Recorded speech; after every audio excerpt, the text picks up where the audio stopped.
Aujourd'hui, avec IGA, on remonte dans le temps jusqu'en 1893 pour aller aux origines de la ferme RGR Guinois et on va aller à la rencontre de son propriétaire, Normand Guinois.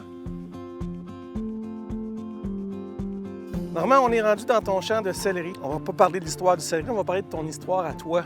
RGR Guinois, ça c'est... Ça se trouve être René, Gilles et Roger. Quand ça a commencé, les terres, toute la famille était aux fermes Eugène Guinois, qui était mon grand-père. Parce qu'on est vraiment dans une entreprise familiale, là. Ça remonte à loin, cette histoire. Oui, ça remonte en 1893. C'est mes ancêtres qui restaient en Bretagne, qui ont venu s'installer à Ville-Saint-Michel pour commencer à cultiver. Puis là, votre plus gros marché, c'est le marché québécois ou...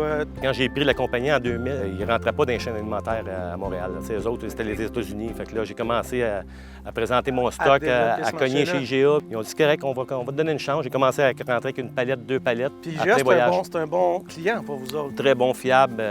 Oui. Il fait attention à ses producteurs. Là, on s'en va voir des céleris matures. Des céleris matures prêts à être coupés, prêts à être expédiés. Tu vas me faire une démonstration assez spectaculaire. Oui, toi aussi. Ah oui, moi aussi. Là, tu vas me montrer comment on coupe ça. Là. Toutes ces petites branches-là, il faut que ça soit enlevé. OK. C'est des vieilles branches de repousse. OK. C'est pour ça qu'on vient couper. Si on enlève. OK. Là, il est beau, là. Là, il est beau. Je l'ai eu du premier coup, quand même, presque. Ça serait mon céleri. Il est-tu pas pire? Oui, il est pas pire.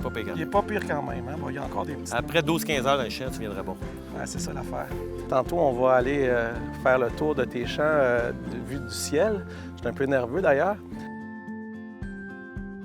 Ça, c'est nos ancêtres. C'est vos ancêtres? C'est nos ancêtres. J'ai mon grand-père qui est là-dessus. La petite fille en blanc est venue il y a 3 ans. Oui. Elle est rendue une centaine d'années. Elle est encore vivante. Ah, ouais. Puis elle est venue ici nous expliquer. Elle se souvenait de tout le monde. Elle savait que le cheval s'appelait Ticoc. Puis justement, ton grand-père, c'est lequel, là-dessus? C'est le premier. C'est le premier, ouais, là. Ouais. Puis le dernier qu'on voit en noir et blanc, c'est ton père? Ça, c'est le fondateur de RGR Guinois.